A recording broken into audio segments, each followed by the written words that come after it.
तो पिछले एपिसोड में हमने देखा था कि किंसु जो होता है वो प्रिंस से बदला लेने के लिए पहुंच चुका था, क्योंकि प्रिंस कहता है कि वो इतना घटिया माल मुझे कैसे बेच सकता है, और वो साथ में अपने एंजल को साथ ले जाने के लिए आया हुआ था। लेकिन एंजल उसके साथ जाने के लिए मना कर देती है, उल्टा वो उसकी धुलाई करना शुरू कर देती है। मैं तुम्हारे साथ अब नहीं जाने वाली। किंसु जब ये मामला ठंडा करने जा रहा था तो प्रिंस उल्टा ही उसी के ऊपर गुस्सा कर चुका था कि तुमने इतना घटिया माल बेचा था, तो मैं तुम्हें नहीं छोड़ूंगा। वो बेचारा कुछ कर पाता है उससे पहले किंसु उसकी धुलाई कर देता है। मैंने यहाँ पे अच्छा माल बेचा था और तूने यहाँ पे दुनिया को घटिया माल बताते हुए मेरे धंधे की बात लगा दी, इसलिए मैं तुझे छोड़ूंगा नहीं। इसीलिए वो उसने उसका अपहरण कर लिया ताकि प्रिंस के महल वाले जब तक पैसे नहीं देंगे तब तक कि वो प्रिंस को छोड़ेगा नहीं। बेचारा प्रिंस यहाँ पर आकर पछता रहा था, मैं तो गलत बंदे के हाथ लग गया। इसके बाद यहाँ से ये एपिसोड स्टार्ट होता है। तो इस एपिसोड के स्टार्टिंग में हम उसी ओल्ड मैन को देखते हैं कि डोंग के सामने आया हुआ था। वो उसे कहने लग जाता है किंसु का हम तो यहाँ पे कुछ भी नहीं कर पाए और उसका प्रिंस भी कुछ भी नहीं कर पाया, तो हमें नहीं लगता कि किंसु को पकड़ना इतना इजी होने वाला है। तो डोंग भी कहने लग जाता है बात तो तुम सही कह रहे, मैंने तो सुना था सबसे लूजर है वो किंसु, इनमें से सन ऑफ गॉड है वो, और अब जाके लग रहा वो लूजर तो है लेकिन उसका दिमाग बहुत तेज चलता है, तो इसीलिए सीधी उंगली से घी नहीं निकलने वाला, उंगली टेढ़ी ही करनी पड़ेगी। मुझे किसी भी तरह से सबसे ग्रेट और पावरफुल सन ऑफ गॉड का टाइटल हासिल करना है, क्योंकि जितने भी बाकी सारे सन ऑफ गॉड है उनका सील हासिल करने के बाद ही मिलेगा। मैं भी तो देखूं कि आखिरकार कब तक किंसु अपना सन ऑफ गॉड वाला सील देने के लिए तैयार होता है। मैं किसी भी हालत में उससे वो सील हासिल करके ही रहूंगा। तो मैंने पहले भी आपको बताया था आगे कि कोई भी सन ऑफ गॉड, जितने भी सारे सन ऑफ गॉड है उसके पास एक सील होता है जिसे टोकन भी कहा जाता है। अगर कोई एक सन ऑफ गॉड सारा का सारा टोकन हासिल कर लेना तो वो नंबर 1 कहलाएगा और उसकी रिस्पेक्ट बाकी सब सन ऑफ गॉड से ज्यादा होगी, और कोई भी सन ऑफ गॉड उसके सामने नहीं टिक पाएगा। तो यही प्लान है उस डोंग के, वो सारे के सारे सन ऑफ गॉड की सील हासिल कर ले और साथ ही साथ उसमें किंसु का भी नाम आएगा, क्योंकि वो भी तो सन ऑफ गॉड है ना। लेकिन किंसु से उसकी सन ऑफ गॉड वाली सील हासिल करना उसके लिए काफी ज्यादा मुश्किल हो रहा था। उसके हर एक प्लान फेल करता जा रहा था किंसु, जिसकी वजह से वो अब अलग प्लान बनाने में लगा हुआ था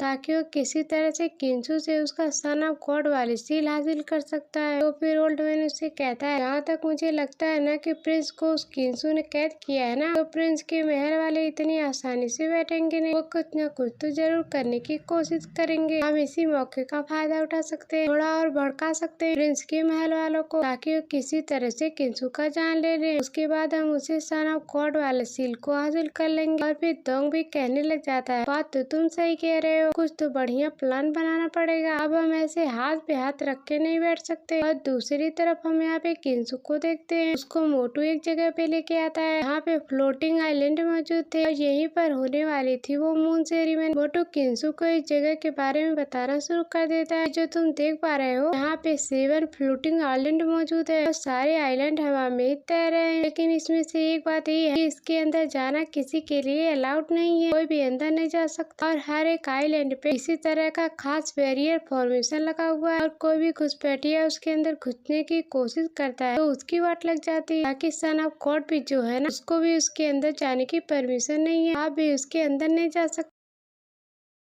लेकिन आज जो सबसे ज्यादा पावरफुल सन ऑफ गॉड है ना, इसके पास पूरे के पूरे 18 सन ऑफ गॉड है ना, उनकी सील हो ना, तो उसको एंट्री मिल सकती है इस आइलैंड के अंदर। पहला ऑप्शन तो ये है और दूसरा ऑप्शन ये है जितने भी यहाँ पे आइलैंड है ना, हर आइलैंड के ऊपर एक एक एंसेस्टर रहता है जो कि बहुत ही ज्यादा पावरफुल कल्टिवेटर होता है। अगर वो एंसेस्टर किसी एक बंदे को अपना डायरेक्ट डिसाइपल चुनता है ना, तो वो उसको उसी फ्लोटिंग आइलैंड पे ले जा सकता है। तो 2 ही तरह से एंट्री मिलती है, एक वहाँ के एंसेस्टर डायरेक्ट और दूसरा जो सबसे ज्यादा पावरफुल सन ऑफ गॉड हो, बाकी किसी को एंट्री नहीं मिलती। तो अफसोस आप यहाँ पे जाना क्यों चाहते हो, ये जगह इतनी ज्यादा कल्टीवेशन और रिसोर्सेज से भरी हुई है जिसका हिसाब नहीं लगाया जा सकता। और वहाँ पे जाते साथ ही आपको बिना कुछ करे ऐसा महसूस हो कि आपका कल्टीवेशन इंक्रीज हो रहा है, वहाँ का ऑरा ही कुछ अलग है। इसीलिए सबका सपना होता है उस फ्लोटिंग आइलैंड पे जाने का, लेकिन मुझे नहीं लगता कि आप ऊपर जा पाएंगे। ये सुनकर किंसु जो होता है वो काफी ज्यादा हैरान रह चुका था, ऐसी भी कोई चीज होती है यहाँ पर? मुझे तो इसके बारे में पता ही नहीं। अगर मुझे पता होता तो मैं पहले से कुछ न कुछ जुगाड़ बना लिया होता। मोटू कहने लग जाता है, आपको कैसे पता होगा? आपको तो किसी भी चीज पे ध्यान ही नहीं रहता। ये आपके आसपास चल क्या रहा है? आपको तो अभी तक ये भी नहीं पता कि आप पूरी तरह से कंगाल हो चुके हैं, क्योंकि आपने जितने भी पैसे अपने बुढ़ापे के लिए सेव करके रखे थे ना, वो सारे के सारे पैसे गायब हो गए। मैंने इसको बिल्कुल भी नहीं लिया, उसको लिया इसी अंचल ने। इसी अंचल ने आपके सारे पैसे चुरा लिए और अपने बहन वालों को और अपने साथियों को जाकर उसको दे दी। इतने भी अभी तक अंचल का साथ दिया था ताकि वो लोग अपनी मुसीबत से बाहर निकल कर आ जाए। ये सुनकर बेचारा किंसु पागल हो जाता है। ऐसा नहीं हो सकता, मेरे सारे पैसे कहाँ चले गए? लेकिन हाँ, मेरे पास तो उतने पैसे नहीं थे, लेकिन कुछ फूटी कौड़ी बची, इससे कितने लोगों की मदद हो जाएगी। मैं तो इतना भी अमीर नहीं हूँ। फिर अंजल कहने लग जाती है, तुम्हें शायद पता नहीं होगा कि मैंने किसी के जरिए उधार लिया है। मैंने बहुत सारे पैसे उधार भी ले लिए हैं और उन सभी पैसों को बांट दिया है। मैंने इतने लोगों की जरूरत थी, क्योंकि मैं इतनी नरम दिल वाली इंसान हूँ जिसे किसी की मजबूरी देखी नहीं जाती। तो फिर किंसु कहने लग जाता है, तुम जैसी फटीचर को तो तुम्हारी शक्ल देखकर कोई तुम्हें उधार भी ना दे। आखिर तुमको किसने उधार दे दिया? अंजल कहती, हाँ हाँ मुझे पता है, मुझे कोई उधार नहीं देगा, लेकिन मैंने जिससे भी उधार लिया है उसे ये कहा ये पैसे किंसु को चाहिए क्योंकि उसको जरूरत है, और मैंने तुम्हारे नाम पे उधार ले लिया। मैं खर्चे तो मैंने किए हैं, लेकिन चुकाना तुम्हें ही पड़ेगा। और तुम्हें पता है कि मैंने किससे उधार लिया है? 14 नंबर के सनाम कोर्ट से। ये सुनकर मोटू एकदम पागल हो जाता है। वो कहने लग जाता है, किंसु मास्टर आप तो गए, आप अब बचने वाले नहीं हो, क्योंकि 14 सन ऑफ गॉड जो है वो बहुत ही ज्यादा घटिया इंसान है। वो लोगों को पैसे तो देता है, लेकिन उससे पहले 4 गुना लगाम लेता है। वो इतनी ज्यादा कीमत आपसे मांगेगा ना कि आपकी हालत खराब हो जाएगी, और अगर आप ना देंगे तो आपकी चमड़ी उधेड़ देगा। बेचारा किंसु तो चारों तरफ से फंस चुका था। कहने लग जाता है, नहीं ऐसा नहीं हो सकता, मुझे तो कहीं का नहीं छोड़ा, मुझे बर्बाद करके रख दिया। तभी वहाँ पे जितने भी फ्लोटिंग आइलैंड मौजूद थे उनमें से बहुत ज्यादा ऑरा बाहर निकलने लगता है, और आसपास के जितने भी लोग थे वो सभी उस चीज को देखने के लिए पहुँच जाते हैं।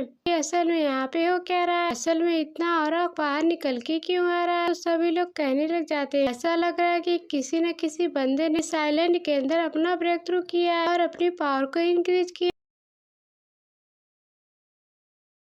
तो इसी वजह से ये फिनोमिना क्रिएट हुआ है और उसका ऑरा हम यहाँ तक महसूस कर पा रहे हैं। कोई ना कोई कमाल का बंदा हो जिसने अपनी पावर को इंक्रीज किया है। अभी बस हमको भी ऐसी अपॉर्चुनिटी मिलती ऊपर जाने की तो कितना अच्छा होता। तो सभी लोग कहने लग जाते हैं, हमें लगता है ना कि सन ऑफ गॉड थर्ड ने किया होगा और उसका नाम है दावरान, क्योंकि इनमें से जितने भी फ्लोटिंग आइलैंड है उसमें से एक एंसेस्टर का डायरेक्ट डिसाइपल है, जिसमें 18 सन ऑफ गॉड है वो सिर्फ दावरान ही है, क्योंकि एंसेस्टर का डायरेक्ट डिसाइपल बना है। और इसके अलावा कोई ऐसा भी इंसान नहीं है जो कि एंसेस्टर का डायरेक्ट डिसाइपल बन पाए। और हमने सुना कि दावरान बहुत टाइम उसी आइलैंड के अंदर अपना कल्टीवेशन कर रहा है, तो अब जाकर उसका फाइनली ब्रेक थ्रू हुआ, और जो कि बड़ी सौभाग्य की बात है उसके लिए। उसकी तो किस्मत ही खुल गई, उसको आइलैंड पे कल्टीवेशन करने का मौका मिलता है, और वो एंसेस्टर का डायरेक्ट डिसाइपल। उसके तो सारे मजे मजे। और जब यहाँ पे सारे लोग दावरान की तारीफ कर रहे थे कि तभी किंसु को गुस्सा आ रहा होता कि आखिरकार ये दावरान है कोई जिसकी तारीफ करने के लिए सारे के सारे लोग बिजी हो गए। तभी जो उसका सुप्रीम दांतियान था वो उससे कहने लग जाता है, मैं तुम्हें एक छोटा सा काम दे रहा हूँ, काम पता है क्या करना है? तुम्हें इसी आइलैंड पे जाना है। तुम ऊपर कैसे जाओगे ये तुम्हें नहीं जानता, लेकिन उसका तरीका तुम्हें ढूंढना है। लेकिन अगर तुम ऊपर जाओगे ना तो तुम्हारे लिए एक खास चीज मौजूद है मेरे पास, तो उसको हासिल करने के बाद तुम जरूर खुश हो जाओगे, तो इसलिए तुम ट्राई करो कि तुम जल्द से जल्द ऊपर पहुँच जाओ। किंसु कहता है, मैं क्या कर, ये लोग तो मुझे ऊपर जाने की परमिशन ही नहीं देंगे, कुछ ना कुछ तो जुगाड़ ही लगाना पड़ेगा। तो उसके बाद देखते देखते और भी ज्यादा इंक्रीज होता है, और वहाँ पर आता है दावरान जो कि अपना ब्रेक थ्रू करके आया हुआ था, और जितने भी लोग यहाँ पे मौजूद वो सभी लोग उसको रिस्पेक्ट पेश करने लग जाते हैं, मानो कि यहाँ पे बहुत ही पावरफुल इमोर्टल आ गया। इतनी ज्यादा रिस्पेक्ट उसको मिल रही है, जबकि किंसु जो खड़ा होता है उसको कोई भाव तक नहीं देता, जबकि वो भी सन ऑफ गॉड है और वो भी सन ऑफ गॉड है। तो सभी लोग कहने लग जाते हैं, दावरान ने इतने टाइम तक मेहनत कर अपनी डिवाइन बॉडी को हासिल किया, और उसने यार डिवाइन बॉडी को फाइनली ब्रेक थ्रू किया, जो कि बहुत ही ज्यादा कमाल की चीज।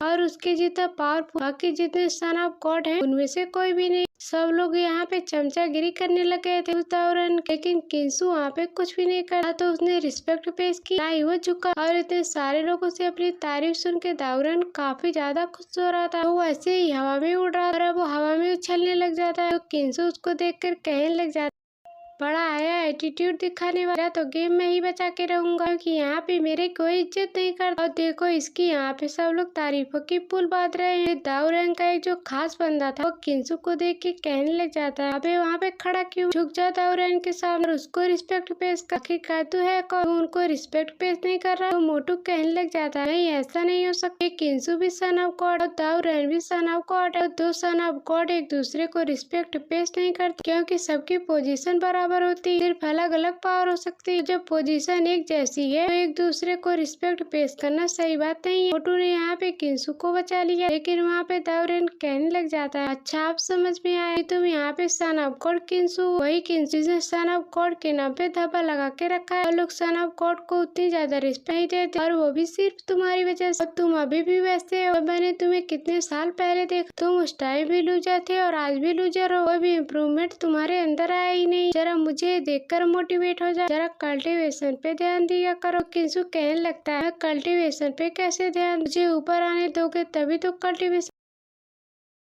पे ध्यान दूंगा। कुछ बंदोबस्त करा सकते हो मुझे आइलैंड पे जाने का, ताकि मैं वहाँ जाकर अपनी कल्टीवेशन कर सकूं और अपनी पावर को इंक्रीज कर पाऊँ और उसके बाद मैं भी एक स्ट्रॉन्ग सन ऑफ गॉड बन जाऊंगा। तो फिर दाऊ रंग कहता है, अगर तुम्हें ऊपर ही आना तो तुम्हारे पास जो सन ऑफ गॉड की सील है वो मुझे देना होगा। अगर तुम वो मुझे दे दोगे तो मैं तुम्हें ऊपर लेके आऊंगा और तुम्हें अपॉर्चुनिटी मिलेगी आइलैंड पे कल्टीवेशन करने की और वहाँ पे होने वाली सेरेमनी पे पार्टिसिपेट करने की और अपने आप को स्ट्रॉन्ग बनाने की। तुम्हें वो सील देना पड़ेगा। किंसु सोचने लग जाता है, सन ऑफ गॉड का सील क्या होता है, जो मुझे खुद भी नहीं पता। कहाँ रखी मैंने, वो मेरे जेब में तो है ही नहीं, मेरा जेब तो खाली, मैंने सील को कहाँ पे छुपा के रखा, मेरा सील कहाँ पे चला, मुझे तो ये भी नहीं पता। तो इसलिए वो दाऊ रंग की बात मान लेता है, पता वो मेरी सील को मेरे अंदर से बाहर निकाल ले। जैसे ही मुझे मालूम पड़े कि असल में सील होता क्या, बेचारा किंसु तो सन ऑफ गॉड होता है, लेकिन उसे खुद भी नहीं पता होता है कि आखिरकार सन ऑफ गॉड की सील क्या होती है और उसको कहाँ रखा जाता है और उसका किस तरह से इस्तेमाल करते हैं। तो दाऊ रंग उसका सील निकालने में हेल्प करता है, तो किंसु का तो मजा ही आ जाए। तो किंसु कहने लग जाता है, दाऊ रंग आओ मेरे अंदर से सील बाहर निकाल, जो तुम्हें चाहिए वो मैं देने के लिए तैयार हूँ। इस पर दाऊ रंग कहता है, तुम यहाँ पे आइलैंड पे आओ, तुम्हारे लिए मैंने फॉर्मेशन खोल दिया, तो तुम यहाँ पर एंट्री मार सकते हो और मैं तुम्हारा सील कल्टीवेशन की टिप्स दूंगा। लेकिन प्रॉब्लम वाली बात तो ये थी कि किंसु को उड़ना आता ही नहीं और वो जो फ्लोटिंग आइलैंड वो आसमान में बहुत ही ऊंचाई पे रखा हुआ जहाँ पे बादल। अब किंसु ऊपर कैसे जाएगा, जब वो ऊपर नहीं जाएगा तो लोग उसकी बेइज्जती करने लगेंगे। वो उड़ तो नहीं पाए लेकिन वो लंबी छलांग जरूर मारता है, लेकिन वो कितनी भी लंबी छलांग क्यों ना मार, ऊपर जाना उसके लिए बहुत ही मुश्किल हो। तो फिर सारे लोग दोबारा से किंसु का मजाक उड़ाने लगते हैं, अरे ये क्या जाएगा आइलैंड, बेचारे को तो उड़ना ही नहीं है, ये तो बस उछल के यहीं पे रह जाएगा। ये सुनकर किंसु को गुस्सा और फिर ये सुनकर वो मोटू से कहता है, कोई बंदोबस्त करो, मुझे ऊपर जाना। तो फिर मोटू ये सुनकर अपनी पावर का इस्तेमाल करते हुए छोटे छोटे स्टोन को कलेक्ट कर और उसको बाहर हवा में फेंकने लग गया था। जैसे वो स्टोन को हवा में फेंक रहा, किंसु उन स्टोन के ऊपर पैर रखते हुए उछल उछल के ऊपर जाने की कोशिश कर रहा था ताकि वो लंबी लंबी छलांग मारते वो सीधा उस आइलैंड के ऊपर पहुंच जाए। काफी देर की मेहनत के बाद बहुत ही कोशिशों के किंसु ऊपर आ चुका, लेकिन दाऊ रंग उसको देखकर कहने लग जाए, अरे नहीं यार, आधा तो ऊपर आ गया लेकिन आधा अभी तो बाकी, और तू तो अब ऊपर ही कैसे आया, तू ऊपर नहीं आ सकता, तो तुझे आइलैंड पे लाकर क्या होगा। तो किंसु समझ चुका था कि वो ऊपर नहीं जा सकता। तो मोटू से कहने लगता है, मुझे किसी तरह से ऊपर जाना। और फिर मोटू सीधा का सीधा आता और हवा में जाकर खड़ा हो जाता और वो किंसु को सपोर्ट देता है। जैसे वो उसको सपोर्ट दे रहा, किंसु उसके कंधे पे पैर रखता है और ऐसी लंबी छलांग मारती है, वो सीधा का सीधा आइलैंड पे जाकर पहुंच चुका है। जितने भी लोग यहाँ पे मौजूद वो सभी लोग ये देखकर शॉक रह जाते। किंसु के पास तो पावर नहीं, लेकिन उसका दिमाग बड़ा ही तेज चलता है, हमको भी ऐसी पावर चाहिए। सारे के सारे लोगों की बोलती बंद हो जाती है, तो सारे लोग उसका मजाक उड़ा रहे और जैसे किंसु ऊपर आता उसको बहुत ही अच्छा लगा, अरे वाह यहाँ का नजारा ये तो बहुत ही अच्छा, और जहाँ पे मुझे अलग ही स्पिरिचुअल ऑरा महसूस हो रहा है, तभी तो लोग मरते हैं यहाँ पर आने के लिए, यहाँ पर आकर तो मजा ही आ गया। और जैसे ही किंसु यहाँ पे आया तो सुप्रीम दांतियान उससे कहता, किंसु तुमने मेरा काम पूरा, मैंने तुमसे वादा किया था कि मैं तुम्हें एक गिफ्ट दूंगा जो तुम्हें पक्का पसंद आने वाला, तो ये लो मेरा गिफ्ट। फिर तुरंत ही अपनी पावर का इस्तेमाल करते डिवाइन बॉडी को एक्टिवेट कर लेते। सेम वही डिवाइन बॉडी की वही दाऊ रंग टाइम की मेहनत करने के बाद आज ब्रेक थ्रू किया था। तो सुप्रीम दांतियान ने किंसु को तो ऐसे ही दे दिया। साइलेंट पे आने के बाद, ये लो मैंने तुम्हारे लिए सुप्रीम डिवाइन बॉडी दी, तो इसका तुम इस्तेमाल कर सकते हो। तो किंसु ये देखकर बहुत ही ज्यादा खुश हो गया कि उसको खुशी का ठिकाना नहीं रहा। बड़ा आया दांतियान, उसने इतने सालों से कल्टीवेशन करके डिवाइन बॉडी हासिल की, क्योंकि मुझे यहाँ पे 2 मिनट में मिल गई। अब उसका ऐसा गेम बजाऊंगा कि वो देखते रह जाए, क्योंकि किंसु को चाहिए फुल इज्जत, जैसे कि लोग दाऊरेन की कर रहे। तो दाऊरेन कहता है किंसु मानना पड़े, तुम हो तो बहुत ही चालू, तुम्हें पता है कि कैसे सिचुएशन को हैंडल करना है और कैसे उसका इस्तेमाल करते हुए अपॉर्चुनिटी को हासिल करना है, और तुमने वो मेरे सामने करके दिखा दी। मैं बहुत ही ज्यादा खुश हूँ तुम्हारे इस टैलेंट। तो किंसु भी कहता है ये जगह बड़ी ही कमाल की, यहाँ पे कल्टीवेशन करने में मजा ही आ जाएगा। तो बहुत ही ज्यादा एक्साइटेड हूँ कल्टीवेशन करने के लिए। तो दाऊरेन कहने लग जाता है देखो तुम यहाँ पे अच्छी कल्टीवेशन नहीं कर सकते, क्योंकि तुम्हें यहाँ पे एंसेस्टर का डायरेक्ट डिसाइपल बनना पड़ेगा। तो अगर तुम ये कर पाते हो तभी तुम्हें जाकर यहाँ पे कल्टीवेशन के रिसोर्सेज मिलेंगे और तुम अपने आप को स्ट्रॉन्ग बना पाओगे, वरना कोई भी फायदा नहीं। तो ये सीन दिखाते साथ ही ये एपिसोड यहीं पर एंड हो जाता है। Thanks for watching.